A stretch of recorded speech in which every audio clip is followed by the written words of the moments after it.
Assalamualaikum warahmatullahi wabarakatuh. Selamat datang di channel Cerita Imajinasi Misteri.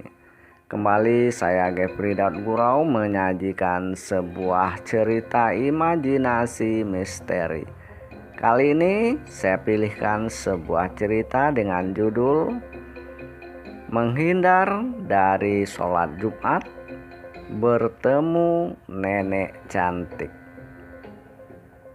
Sebelum kita masuk ke ceritanya, jangan lupa tekan dulu tombol subscribe channel kita ini. Selamat mendengarkan. Muka Simon kemerahan, tampak keringat membasahi sekujur wajahnya. Dia sangat senang sekali menikmati hidangan yang disajikan oleh Mira, mie rebus. Hingga akhirnya Simon berhasil menuntaskan mie rebus semangkok. Dia meletakkan sendok dan garpu di dalam mangkok yang tadi berisi mie rebus. Kemudian diteguknya pula segelas kopi susu hangat. Wah, bagaimana masakan Mira, Mas? Waduh, seandainya Mira jadi istri Mas, Mas gak bakalan makan di luar. Mas bisa aja deh. Padahal Mira masaknya asal-asalan aja kok. Wah, ini baru asal-asalan. Bagaimana kalau Mira masaknya sesungguh-sungguh hati? Wah, Mas Simon gak bisa membayangkan. Mira tidak mempedulikan lagi kata-kata Simon ini. Buru-buru Mira mengambil mangkok dan gelas kopi yang tadi berada di atas meja. Kemudian dibawanya ke belakang. Simon sangat terkesima dengan kecantikan Mira. Dia merasa bersyukur saat ini bertemu Mira di belakang bengkel. Walau sesungguhnya tadi dia hanya sekedar menghindar duduk di depan bengkel, menunggu mobilnya yang sedang rusak. Tapi orang-orang bengkel sekarang sedang menunaikan sholat Jumat di masjid. Dia tidak mau duduk di bengkel menunggu mobilnya itu karena orang-orang banyak lalu lalang pergi sholat Jumat. Karena itulah dia pergi ke belakang bengkel hingga bertemu dengan sebuah warung di belakang bengkel ini. Akhirnya Simon bertemu dengan Mira, si pemilik warung. Simon pun memesan mie rebus dan segelas kopi susu panas. Bagaikan detektif CIA, Simon mengambil gambar Mira diam-diam. Ketika Mira melirik kepadanya, buru-buru dia pura-pura menekan beberapa nomor lalu pura-pura menghubungi seseorang. Padahal tak ada siapapun yang dihubunginya. Ketika Mira beranjak ke belakang untuk mengantarkan serbet yang tadi digunakannya untuk membersihkan meja tempat Simon makan mie rebus, Simon buru-buru membuka hasil rekamannya itu. Wow! Lutut Simon gemetar, wajahnya menggigil, perutnya langsung mual. Wah! Wah! Wah! Simon muntah-muntah karena tidak tahan menahan mual di perutnya. Sebab dari layar ponselnya Simon melihat seorang nenek tua rambut putih aut-autan tanpa menggunakan busana. Sekujur tubuhnya dipenuhi bisul, bernanah, berdarah, dan belatung. Dengan terbungkuk-bungkuk Simon menahan perutnya. Terasa sakit sekali ketika dia muntah tadi. Keterkejutan Simon bertambah-tambah lagi ketika dilihatnya belatung dan cacing berserakan di dalam muntahnya itu. Lutut Simon menggigil. Dia bangkit berdiri, berjalan menuju pintu warung. Ternyata pintu itu tak ada sekarang. Yang ada hanyalah semak belukar Di sepanjang dataran semak belukar itu tampak kuburan tua berserakan. Di atas semua kuburan itu sudah ditumbuhi oleh semak-semak. Simon melompat berlari meninggalkan semak, tapi dia kesulitan karena semak ini padat dan tinggi sekali. Duri-duri dan akar-akar bersilang di sana-sini membuat langkahnya susah. Karena itulah Simon harus ekstra hati-hati.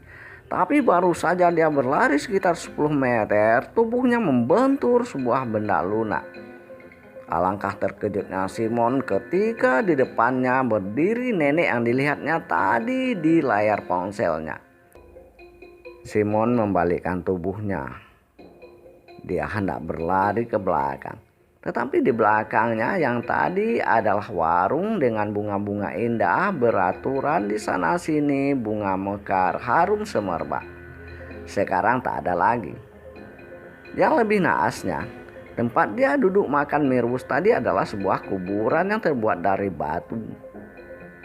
Simon menggigil, tapi bagaimanapun dia harus menyelamatkan diri dengan menjauhkan diri dari tempat ini.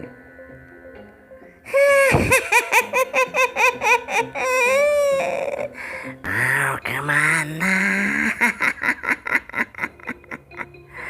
Mau kemana?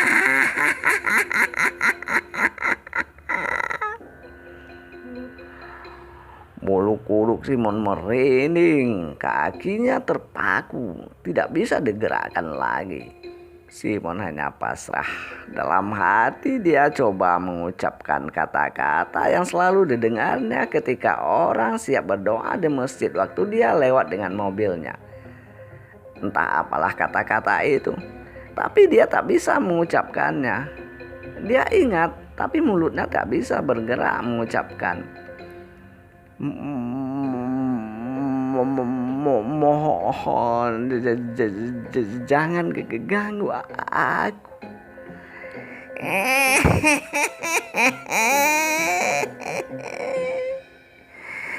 Temani aku di sini, anak muda.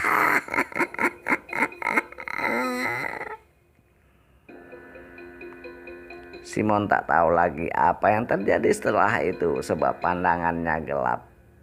Sementara Kang Acip pemilik bengkel yang berada di jalan sana heran kenapa orang yang menitipkan mobil di sini yang katanya ingin diperbaiki tak muncul-muncul. Padahal sekarang sudah pukul 3 sore. Akhirnya Kang Acip mengerjakan pekerjaan-pekerjaan lain sambil menunggu pemilik mobil ini datang. Tapi setelah hampir pukul 5 sore, pemilik mobil ini belum muncul-muncul juga. Kang Ajib heran dan bertanya-tanya. Kemudian dia coba berjalan ke belakang sana. Kang Ajib terkejut ketika sampai di pekuburan tua yang berada di belakang bengkelnya. Dilihatnya seorang pemuda tersandar dalam keadaan tidak sadar diri di sebuah kuburan tua. Kang Ajib buru-buru menelepon Pak RT. Tak lama kemudian mereka pun menemui Simon yang tergeletak lemas di sebuah kuburan yang tak bernisan. Buru-buru mereka membawa Simon ke bengkel milik Kang Ajib. Karena Pak RT dan kawan-kawannya tidak mampu menyadarkan Simon, akhirnya mereka memanggil Kiai Usman. Setelah beberapa lama Kiai Usman berhasil menyadarkan Simon. Ampun, jangan. Astagfirullahaladzim. Astagfirullahaladzim.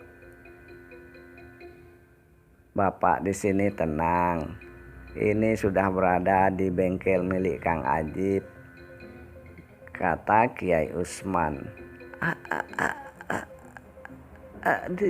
Di mana saya? Di bengkel Kang Ajib, tempat Bapak menitipkan mobil tadi siang.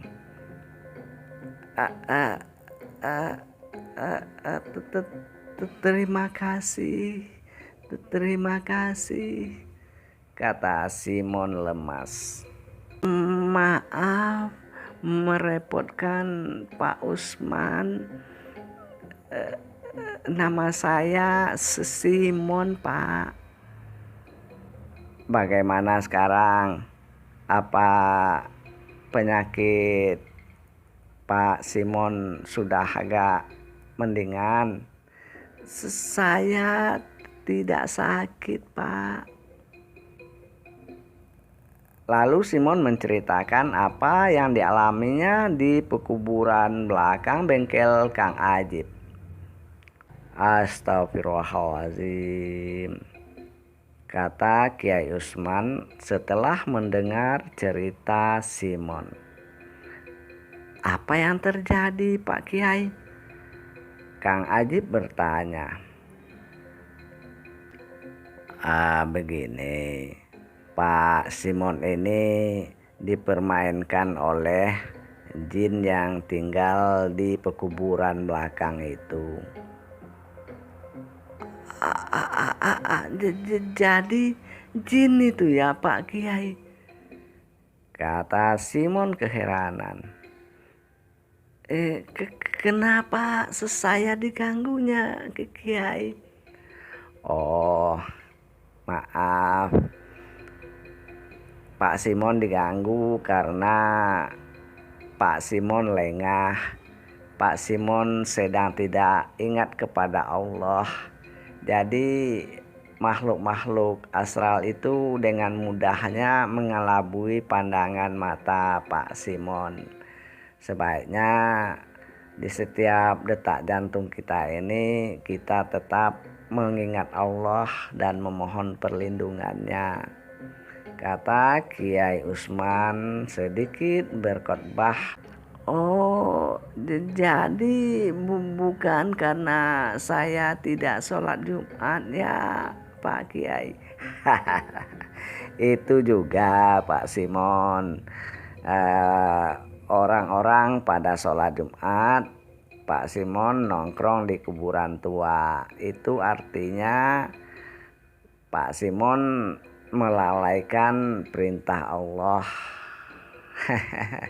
Sama juga dengan artinya Pak Simon tidak mau mengingat Allah. Jadi ya makhluk-makhluk itulah yang mendatangi Pak Simon. Karena maaf Pak Simon, mungkin mereka menganggap Pak Simon ini kawannya. Maaf, kata Kiai Usman bercanda. Tak apa-apa, Kiai. Mungkin benar yang Kiai katakan itu, kata Simon kemudian malu-malu. Jadi apa saya mesti berobat ini agar tidak didatanginya lagi, Pak Kiai? Oh, tak perlu berobat, tak perlu, kata Kiai Usman.